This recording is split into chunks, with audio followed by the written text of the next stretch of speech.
वो कहते हैं ये मेरा मामा है, तो वो कोई झूठ थोड़ी ना बोलता है, वो तो सच बोलता है, वो सच में ही है। क्योंकि मुझे मालूम है कि भाई उनकी तो जो वाइफ है या जो उनकी माता जी है वो तो गुर्जर समाज से है। भाई जब उनकी माँ जो है गुर्जर समाज से है, तो जो उनके जो माँ के भाई है वो उनका भांजा ही तो लगा। वो कह रहे मेरा भांजा है और सगा भांजा है, उस पर हम और अपने झंडे के साथ सत्ता हासिल करके दिखाएंगे और जो हमारे अधिकार है उनको लेकर दिखाएंगे। ये मेरा आपसे वादा है। भाई इन्होंने मुसलमानों को खदेड़ दिया था, लड़ाई लड़ी थी और फिर मुसलमानों ने इनसे लड़े। मुसलमानों को उसी दिन डंडा उठा के अपने गांव में ही मुसलमानों के पीछे पड़ जाता है। तो अभी ठीक करूंगा कि आपका इतिहास का कोई महान पूर्वज जिनको आप इतना प्रेम करते हो, सम्मान करते हो, वो किसी दूसरी जाति में चला जाए या दूसरे समाज उसको ले ले। देखिए, 3 मुख्य बातों पर ही मैं अपनी बात रखूंगा। जिस उद्देश्य को लेके आज कार्यक्रम है, जो हमारे महान पूर्वज हैं उनका स्मृति दिवस हम लोग मना रहे हैं, और इसमें कोई दो राय नहीं है कि जब हम अपने महान पूर्वजों के स्थान पर इकट्ठा होते हैं तो हम सबको उनका आशीर्वाद प्राप्त होता है, क्योंकि वो एक देवता का ही रूप होते हैं जो हमारे महान पूर्वज हैं और जिन्होंने अपने जीवन काल में ऐसे ऐसे कार्य किए हैं जो कि आज लोगों को अगर बताया जाए तो उसको वो कई लोग तो असंभव मानते हैं और नामुमकिन भी मानते हैं, और ऐसा भी मानते हैं कि ऐसा शायद हुआ होगा कि नहीं हुआ होगा, क्योंकि वो इतने बड़े कार्य हैं कि उसके ऊपर आज के समय में लोग यकीन करने में भी जो है हिचकिचाहट महसूस करते हैं। तो हमारा सौभाग्य है कि हम ऐसे कुल में पैदा हुए, ईश्वर ने हमें ऐसे महान पूर्वजों के कुल में जन्म दिया। तो आज जो कार्यक्रम है, जैसा कि अभी वक्तागणों ने बताया कि जो इतिहास से छेड़छाड़ हो रही है, उस छेड़छाड़ को ऐसे कार्यक्रमों के माध्यम से इतिहास की छेड़छाड़ को ठीक करने का भी एक प्रयास जो है वो ऐसे स्मृति दिवस कार्यक्रमों से होता है। आप सबको मालूम है कि आज अनेक जो हमारे महान पूर्वज हैं उनके दूसरे समाज के हमारे भाई बंधु हैं, ऐसा वो लोग बोलते हैं कि भाई वो हमारे पूर्वज थे या हम उनके कुल के हैं। तो मैं आपसे ये जानना चाहता हूं, क्योंकि एक दिन एक व्यक्ति का मेरे पास टेलीफोन आया। ये मैं आपको एक बहुत ही प्रैक्टिकली बात से अवगत कराना चाहता हूं। उस व्यक्ति ने मुझसे कहा कि ये भाई साहब, हमारे जो क्षेत्र के हमारे जो गुर्जर समाज से भाई है, वो ये कह रहे हैं कि भाई जो सम्राट पृथ्वीराज चौहान जी है ये तो हमारे पूर्वज हैं। तो मैंने उनको कहा कि ये सच हो सकता है, इसमें कुछ गलत बात नहीं है अगर वो ऐसा कह रहे हैं तो उन्होंने कहा भाई साहब आप ऐसा क्यों कह रहे हैं, वो तो सम्राट पृथ्वीराज चौहान तो क्षत्रिय थे, राजपूत थे। तो मैंने कहा कि भाई मैंने ऐसा नहीं कहा कि सम्राट पृथ्वीराज चौहान जी राजपूत नहीं थे, वो राजपूत ही थे, लेकिन कोई अन्य समाज का व्यक्ति उनको अपना पूर्वज बताए तो ऐसा तो संभव है। तो उसने मुझसे कहा कि ऐसा कैसे संभव है। तो ऐसा इसलिए संभव है कि मैं शेर सिंह राणा, या आप सब भी यहां जो बैठे हैं, मैं शेर सिंह राणा राजपूत हूं, लेकिन अगर कोई आने वाली पीढ़ी में मेरे, मान लीजिए मेरा लड़का किसी गुर्जर समाज की लड़की से शादी कर ले, तो जो उससे बच्चे पैदा होंगे या जो उनके जो मामा पक्ष के लोग होंगे 100 साल के बाद अगर वो ये कहेंगे कि भाई शेर सिंह राणा हमारा पूर्वज है, तो वो सही है कि गलत है? भाई वो तो इस हिसाब से तो सही है ना, उनका माँ का जो पक्ष है वो यही कहेंगे ना हमारे पूर्वज है। लेकिन शेर सिंह राणा तो राजपूत ही है ना।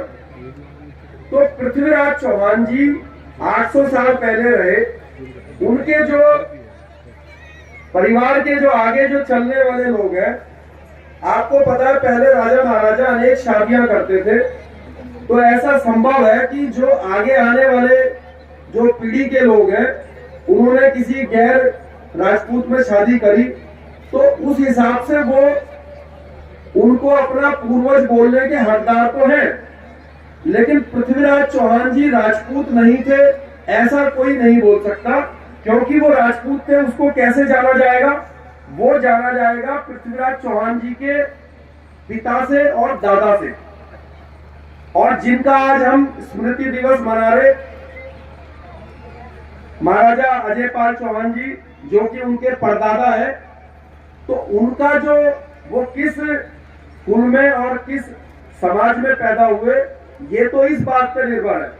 लेकिन आगे अगर कोई उनको ये कहेगा कि वो हमारे पूर्वज हैं, अब कोई मान लीजिए जैसे मैंने आपको उदाहरण दिया कि भाई मेरा लड़का या मेरे बच्चा कोई अन्य गैर बिरादरी में शादी कर ले, तो वो मेरे पिता को यही कहेगा ना मेरा दादा है।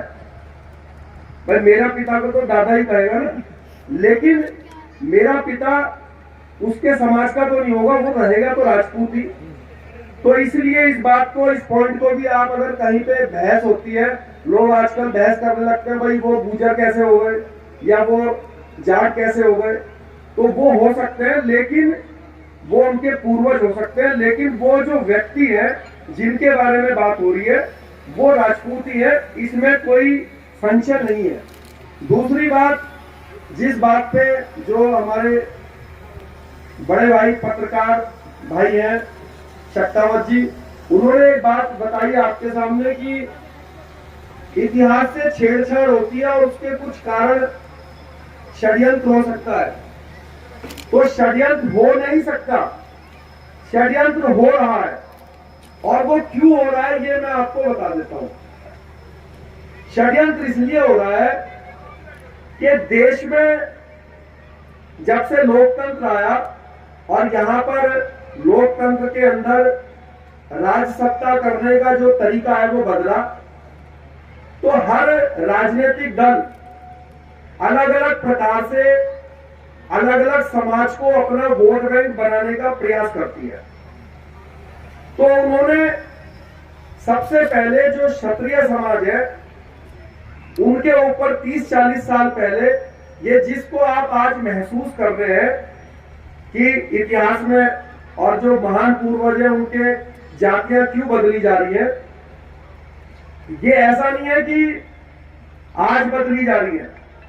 ये 30-40 साल 50 साल पहले भी ऐसा होता था, लेकिन तब लोगों ने इस पर बहुत ज्यादा ध्यान नहीं दिया। आज सोशल मीडिया का युग है, लोग एक दूसरे की बात को बहुत अच्छे से देख लेते हैं, कोई बात छुप नहीं पाती है। अब ऐसा क्यों किया जा रहा है इसको हमें समझने की जरूरत है। ऐसा इसलिए किया जाता है, और ऐसा पहले आपके साथ जैसे उदाहरण देता हूं, महाराणा प्रताप जी के सहयोगी थे पूजा सोलंकी, उनको काफी लंबे समय पहले एक राजनीतिक दल ने षड्यंत्र के तहत उनको भील घोषित कर दिया। अब ऐसा क्यों किया?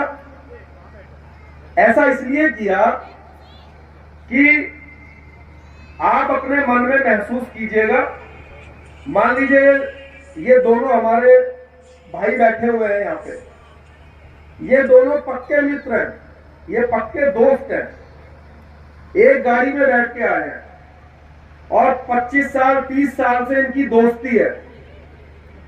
और मैं इनको ये बताऊं, आज ये दोनों बैठे हुए हमारे पाली साहब और भाई साहब, मैं इनको आज दोनों को ये बताऊं कि भाई साहब आप तो दोनों बहुत पक्के दोस्त हो, कहेंगे हाँ जी बहुत अच्छे हैं, 25 साल से दोस्ती है हमारी। और मैं इनको ये कहूं आज कि वो जो आपका जो दोस्त है वो तो बहुत बढ़िया आदमी है, लेकिन आपको एक राज की बात नहीं मालूम। वो कहेगा क्या जी? मैं कहूंगा जो इसके जो दादाजी थे, इसके जो परदादा जी थे, उसने आपके परदादा के इस बाजार में जो है चप्पल मारी थी और एक थप्पड़ भी मारा था। तो वो कहेगा अच्छा, और सच में ही मारा हो। तो वो आप अपने मन में ये महसूस करो, क्या उस दिन से उनकी दोस्ती वैसी रह पाएगी? बताओ। आपको मैं बताऊं कि आपके दादा के, उसके दादा ने पिटाई करी थी वहां पे, तो आपकी गांव में किसी से कितनी भी अच्छी दोस्ती हो और आपके दादा ने, आपने अपने दादा या परदादा को देखा भी ना हो और उसने भी ना देखा हो, लेकिन जिस दिन आपको ये बात पता चलेगी कि उसके परदादा ने आपके परदादा को बेइज्जत किया था, उस दिन से आपके मन में उस अपने उस दोस्त के प्रति थोड़ी सी कड़वाहट हो जाएगी कि यार इसके परदादा ने मेरे साथ ऐसे किया, मेरे हो जाएगी कि नहीं? अब क्या है कि एक राजनीतिक दल है जो कि क्षत्रियों से हिंदू बनाया और अपना वोट बैंक बनाया। अब उसने सोचा कि सारे जितने भी महान लोग हैं, पूर्वज, आप ये देख लेना कि जिस पूर्वज के पीछे जाति के लिए लड़ाई है, उन सबने मुसलमानों से लड़ाई हुई भी है उनकी। उससे 2000 साल पहले कोई पूर्वज के पीछे कोई वो नहीं है कि भाई वो किसका है, वो तो सब क्षत्रिय ये सब मानते हैं। जितने भी लड़ाई झगड़े हैं, जिस पूर्वज के लिए भी लड़ाई झगड़ा है, आप देख लेना उसके इतिहास में उसकी किसी मुस्लिम सुल्तान या उससे लड़ाई हुई भी है। जैसे मिहिर भोज है और भी कई है उधर। अभी जो है एक को फांसी घोषित कर दिया पूर्वी उत्तर प्रदेश में, जो है वो बैंस थे, राजपूत थे, लेकिन उनको फांसी बना दिया। तो क्यों किया? क्योंकि जैसे आज आपके मन में महाराणा प्रताप जी को हमने आगे उभारा, हमारे मन में आया कि यार ये महाराणा प्रताप जी ने अकबर से लड़ाई लड़ी, तो हमें अकबर और उसके जितने भी आगे जो है उनसे खुद ब खुद जो है नफरत हो जाती है। अब उन्होंने देखा कि यार दूसरी जातियों में तो जो पूर्वज है ऐसा कोई है ही नहीं कि जो इनके मन में जो है मुसलमानों के प्रति नफरत पैदा करी जाए। तो एक एक आपका पूर्वज जिसकी तरफ आपका ध्यान नहीं था, खा के हर जाति को एक एक दे दिया और उनकी मूर्ति लगवा दी। अब वो उसका बच्चा पूछता है जी बाबा जी ये कौन है? वो कहता है जी ये तो महान गुर्जर सम्राट वो है। वो कहता जी इन्होंने क्या किया था? भाई इन्होंने मुसलमानों को खदेड़ दिया था, लड़ाई लड़ी थी और फिर मुसलमानों ने इनसे लड़े। तो वो जो बच्चा है जब ऐसी बात सुनता है तो वो क्या होता है, उसके मन में आता है भाई हमारे बाबा को मुसलमानों ने बड़ा परेशान करा और मुसलमानों को उसी दिन डंडा खा के अपने गांव में ही मुसलमानों के पीछे पड़ जाता है, तो अभी ठीक करूंगा इसे। तो ये एक षड्यंत्र है सिर्फ वोट बैंक बनाने का।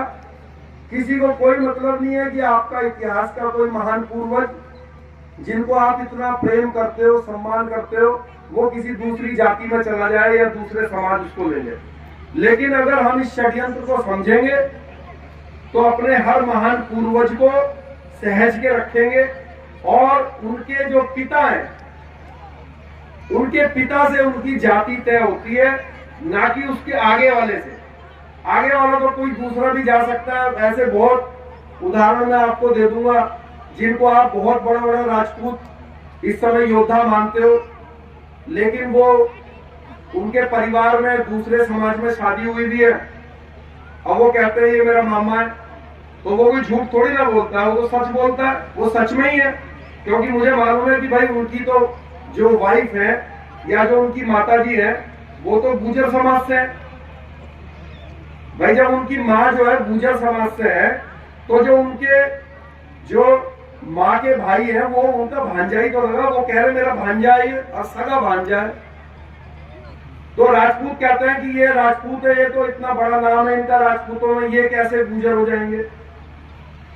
और गुजर इनको क्यों अपना भांजा बता रहे, तो लेकिन है तो है ही। तो इसलिए इस षड्यंत्र को आप समझिएगा। तीसरी बात में एक बात और बोलूंगा और मेरी बात भी समाप्त हो जाएगी कि आज के समय में जो आपने इतिहास की तो बात कर ली, इतिहास को संभालना भी बहुत दूर है, जरूरी है। जब हम गाड़ी चलाते हैं, अभी सभी लोग गाड़ी चला के आए होंगे, तो गाड़ी के अंदर दो शीशे होते हैं, एक सामने देखने के लिए, एक होता है रियर व्यू, वो जो यहाँ दोनों ही सामने होते हैं, एक बड़ा होता है एक छोटा होता है।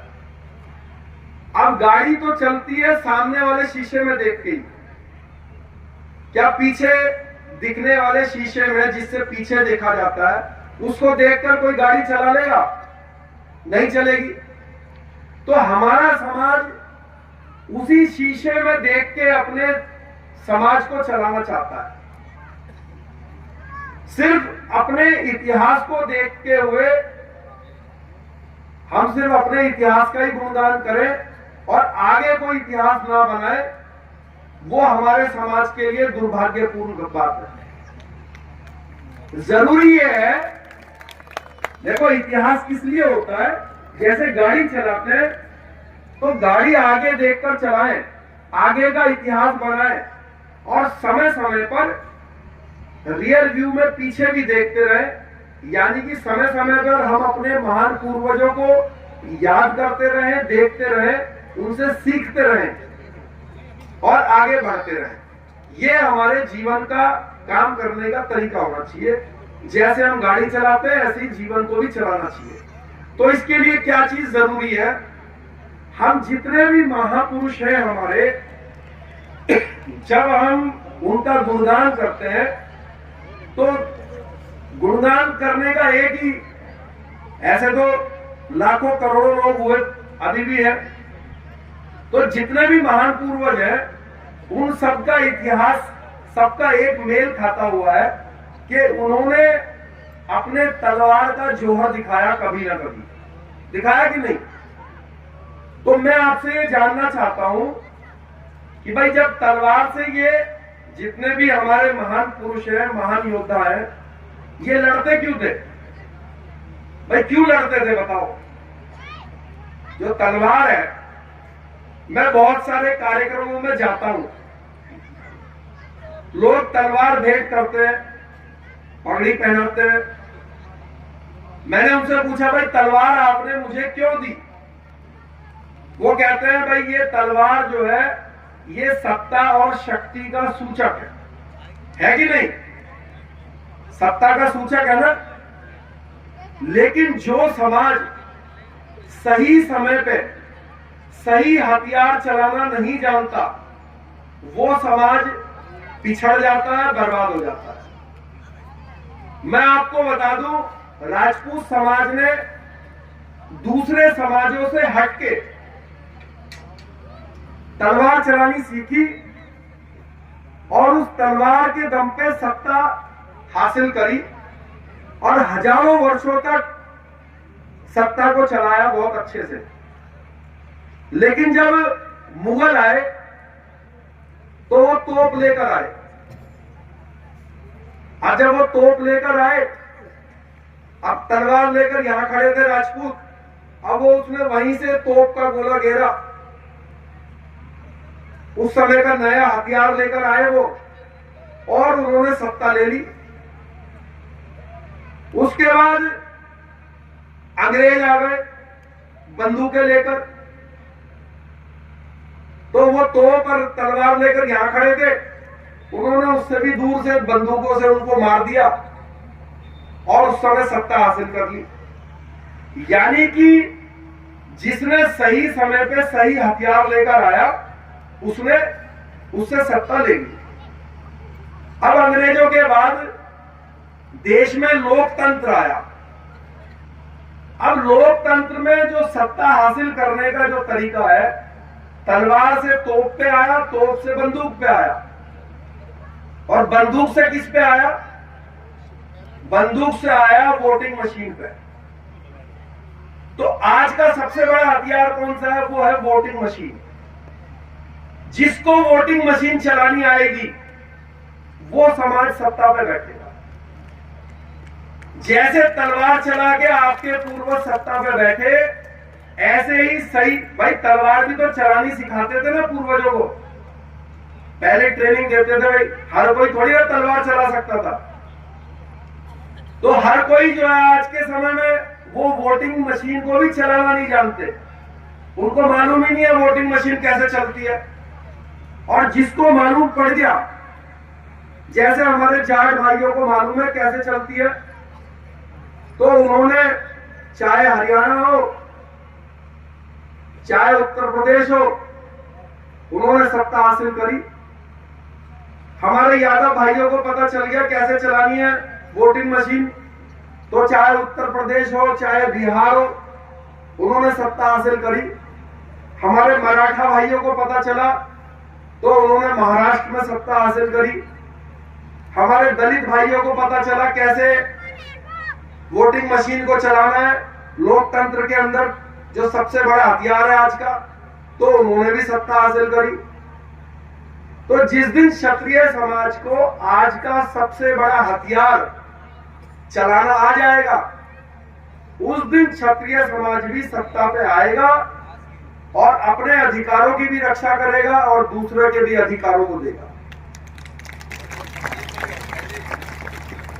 भाई कई लोग, मुझे हजारों की संख्या में तलवार भेंट हुई है आज तक, हजारों, पता नहीं कितनी होंगी, एक एक कार्यक्रम में 10-10, 20-20 भी मिल जाती हैं। तो मैं उनको ये कहता हूं भाई, ये तलवार से तो गांव का सरपंच भी नहीं बना जाता है। ये तलवार तो आज के समय में उछल कूद के करके कोई शो वो दिखाना हो, जैसे नेट वाले हैं वही कर सकते हैं। देखो जो प्रैक्टिकल बात है वही मैं बता रहा हूं। मैं आपको खुश करने वाली बात भी बोल सकता हूं कि ये यार वो है, ऐसा है वैसा है, लेकिन मिलेगा उससे कुछ है नहीं। जिससे मिलेगा, और मेरा वादा है आपसे, इसी टाइम पर ही हम आपको सत्ता हासिल करके दिखाएंगे ईश्वर की कृपा से, अपने झंडे के साथ। उस पर हम और अपने झंडे के साथ सत्ता हासिल करके दिखाएंगे और जो हमारे अधिकार हैं उनको लेकर दिखाएंगे। ये मेरा आपसे वादा है।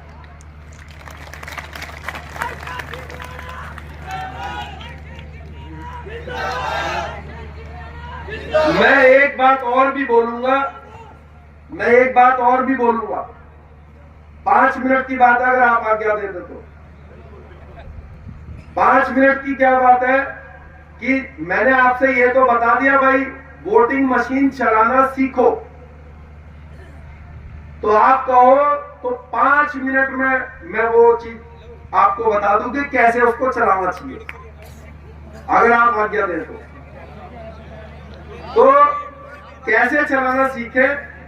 मेरा ऐसा मानना है कि जो हमारे महान पूर्वज हैं, उन्होंने जो हजारों सालों तक, एक दो नहीं हजारों वर्षों तक जो उन्होंने सत्ता हासिल करके रखी, उसका एक ही कारण था, वो कारण था अपना झंडा।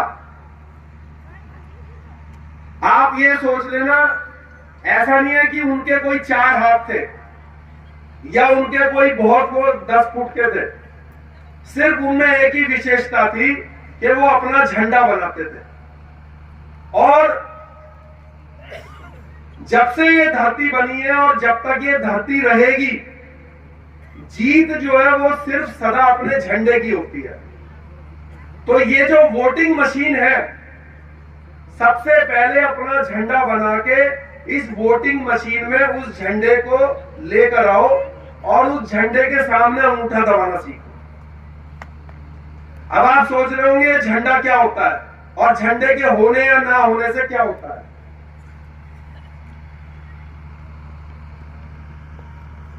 हमारे बड़े भाई साहब हैं, आदेश दिया है कुछ, बस 5 मिनट के लिए और मैं लूंगा। तो हम लोग अपने महान पूर्वज की स्मृति दिवस मना रहे हैं। हजारों महापुरुष हुए। एक कहानी मैं आपको बताना चाहूंगा, या उससे भी शॉर्ट करता हूं मैं। मान लीजिए भारत और पाकिस्तान का मैच हो रहा हो, ठीक है जी, क्रिकेट का मैच हो रहा हो और भारत की टीम का कप्तान हो, भाई साहब बहुत बहुत प्रणाम, रवि चौहान जी हमारे बीच में आ रहे हैं, जिन्होंने अभी फूलों की बारिश करी आपके ऊपर, उनका बहुत बहुत स्वागत है भाई साहब का।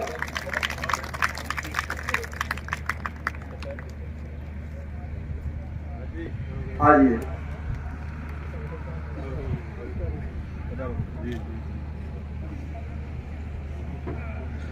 तो अगर भारत की टीम का कप्तान अजहरुद्दीन हो और पाकिस्तान की टीम का जो बॉलर है वो उधर आपको पता है सोडा राजपूत रहते हैं, पाकिस्तान में रहते हैं जी, तो मान लीजिए उधर जो है कोई हमारे सोडा राजपूत परिवार का कोई बच्चा बॉलर हो, राम सिंह सोडा, वो बॉलर हो पाकिस्तान का और मैच हो रहा हो और अजहरुद्दीन बैटिंग कर रहा हो, तो हम आखिरी बॉल हो तो हम क्या प्रार्थना करेंगे भाई, अजहरुद्दीन इस पे आउट हो जाए या अजहरुद्दीन जो है इस राजपूत बॉलर की गेंद पे छक्का मार दे, क्या सोचेंगे बताओ भाई? आउट हो जाए मतलब आप जो है भारत की टीम को हरा दोगे, बताओ भाई? भाई एक तरफ बॉलर जो है वो सोडा भाई है अपना, दूसरी तरफ खिलाड़ी भारत से जो है वो अजहरुद्दीन है? यही सोचोगे ना छक्का मार दे? क्यों सोचोगे? क्योंकि अजहरुद्दीन आपके झंडे के नीचे खेल रहा है, तो जो झंडा होता है उसकी जीत होती है। ऐसे ही आप भी अपना झंडा बनाइए, अपने झंडे से चाहे अजहरुद्दीन को खिलाओ, चाहे किसी रामलाल जाट को खिलाओ, जब वो जीतेगा, जब वो विधायक बनेगा तो आपके झंडे की गिनती बढ़ेगी और आपकी सत्ता आएगी। ये कहने का इसका तात्पर्य था। बहुत बहुत धन्यवाद। और एक सूचना मैं आपको दे दूं कि आलियर गांव है अपने पटौदी में, 8 तारीख को आने वाली 8 जनवरी को सम्राट पृथ्वीराज चौहान जी के मूर्ति का भव्य अनावरण आलियर गांव में हो रहा है। आप सबको उसमें निमंत्रण है। आप सबसे निवेदन है कि ज्यादा से ज्यादा संख्या में आलियर गांव में आप पधारिएगा। हमारे बीच में गुड्डू चौहान जी, नरेश चौहान जी, रमेश चौहान जी, सतबीर चौहान जी, ये सब लोग निमंत्रण देने के लिए आलियर गांव से आए हुए हैं। मैं इन सबको स्वागत भी करता हूं, धन्यवाद भी करता हूं। और सम्राट पृथ्वीराज चौहान जी की भव्य प्रतिमा, हमारे महान पूर्वज की प्रतिमा ये लोग लगा रहे हैं आलियर गांव में, इसके लिए मैं इनको बहुत साधुवाद करता हूं। बहुत बहुत धन्यवाद। आप सबने अपना कीमती समय दिया। जय हिंद, भारत माता की जय। धन्यवाद शेर सिंह जी।